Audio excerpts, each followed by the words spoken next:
Hi everyone! Welcome to our channel! So if you're new here, please don't forget to click like and subscribe! Ayun! So, isa ka rin ba sa mga baguhan na gustong mamonetize na ang iyong channel pero naghihintay ka pa na makumpleto ang iyong watch hours? So, yan!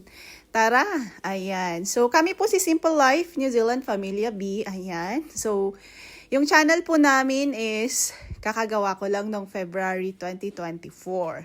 So, syempre, nung last year, ayun, nag-effort din ako kung paano ko makompleto yung aking watch hours na yan. So, yan. And, di ba? Naka-reach ang aming channel ng 2,529,810. Di ba? Views. So, pero nag-start talaga ako kasi syempre baguhan pa lang ako and hindi ako sikat. Di ba? Tagapin natin. Kung hindi ka sikat, syempre mapapa-effort ka, mapapaisip ka talaga. Paano ko kaya makukumpleto yung aking watch hours? Di ba? So, I get to the point na ayun. So, nag-ask ako ng friends, nanood ako sa mga ibang tutorials, and hindi siya nakatulong until one of my friend, ayan, nakwento niya sa akin kung paano. And eto na nga. So, shout out sa aking friend na yon na nagturo sa akin kung paano. And there you go. So, nag-start muna ako na mag-live kasi sabi nila mas mapapadalas, mas mabilis ang pag-kick mo ng watch hours mo na yan using live. So, nag-start ako na mag-live. And then, syempre, baguhan pa nga lang ako. So, wala akong idea. So, basta nag-live ako, nag-live. So, yan. So, nung 5 months ago, nag-live ako. Ayan, naka 160 views ako. Which is, sabi ko sa sarili ko, okay na yon. Okay na to kasi baguhan pa lang naman ako, okay na yon. And then, ayun. So, nag-start. Siyempre, ayan, nag-go ako. Pero, up to the point na parang, teka, parang may mali. Bakit parang hanggang 200 down views lang ang aking live? So, paano ko makukumpleto yung aking watch hours na ganito yung mga views ko? So, ayan. Talagang, sabi ko, nawawalan na talaga ako ng pag-asa. Sabi ko sa sarili ko, ay wala na yata. Wala na yata. Pero sabi ko, sige, go lang hanggang December. So, itry kong tapusin hanggang December. Pero pag hindi ko nalaman yung technique na ito, hindi ko talaga nakompleto yung watch hours ko. Alam mo yung parang, OMG, ayan, 'di ba? Yung mga kahit mag-live ka ng araw-araw, kung ganyan lang yung views mo, talagang konti lang talaga yung madadagdag. Konti lang. So, up to the point na ayan, parang gumana yung cutting na yon. So, kailangan din na makiuso ka kung ano yung trending. Una, so yan. Makiuso ka kung ano yung trending. Ayan.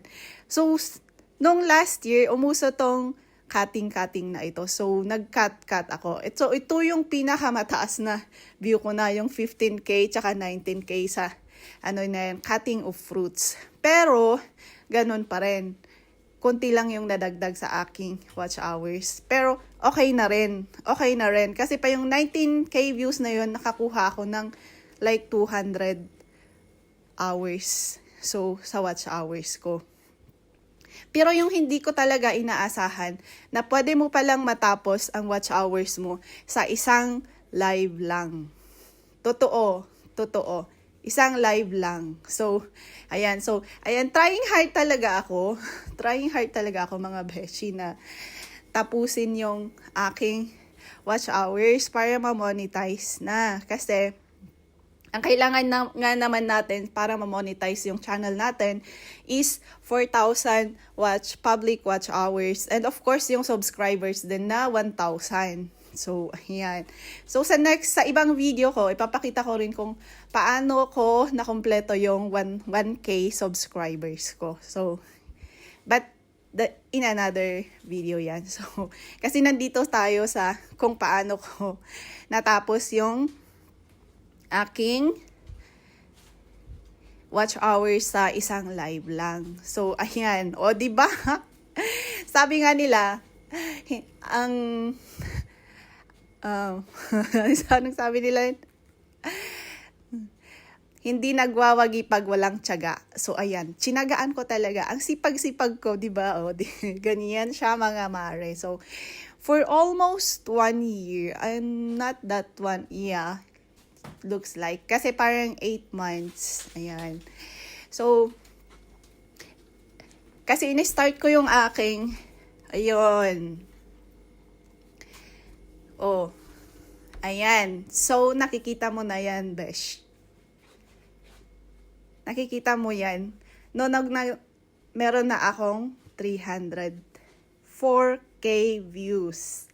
And the 569K views na pinakita ko sa aking cover kung ilan yung kanyang watch hours. So, ayan. Baka magtatanong ka, besh, hindi ka ba makaka-copyright niyan? Oh, so, ako din, syempre, bago ko to ginawa, nagtanong mo din muna ako, hindi ba ako makaka-copyright sa video ko na ito? And, ayun. So, binasa ko yung policy ni YouTube. Ayun. Ang sabi niya, pwede kang gumamit ng ibang hindi mo video, pero, ito, tandaan mo to, besh. Pero, kailangan i-edit mo siya ng maigi. Ulitin ko, besh. I-edit mo siya ng maigi. Diba?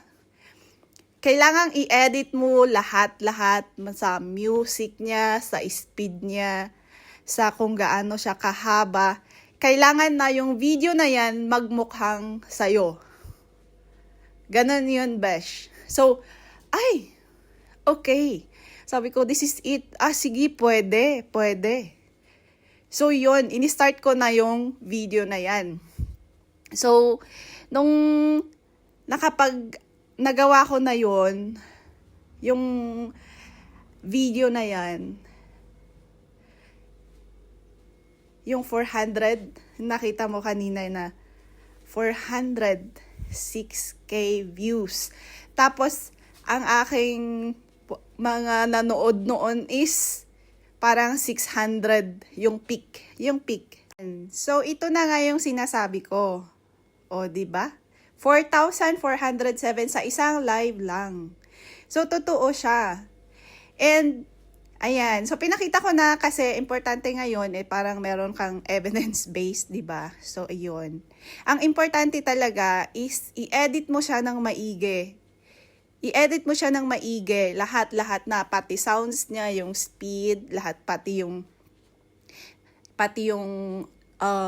kung gaano siya kahaba. Basta lahat doon sa video is i-edit mo. Kasi, para magmukha siyang sarili mong video. So, yun lang naman yung natutunan ko sa kaka-live ko noon ng 1 taon. Na if only I know na pwede pala yun. So, ayan. So, imagine mo yung everyday na akong nagla-live. Everyday, as in, sabi ko, pwede siguro kung everyday. Pero, as in, minsan pa yung watch hours is nagbabawas. Pero yung dumating talaga yung point na yan, dyan talaga ako na monetize, mga beshi. So, I hope na makatulong sa'yo at maghanap ka ng trending. Yung trending na alam mo na papatok sa masa sa ngayon. Tas, yun yung gawin mo. And, kapag hindi mo alam kung paano ang mag-download sa ibang mga sa Facebook or sa ibang like Instagram.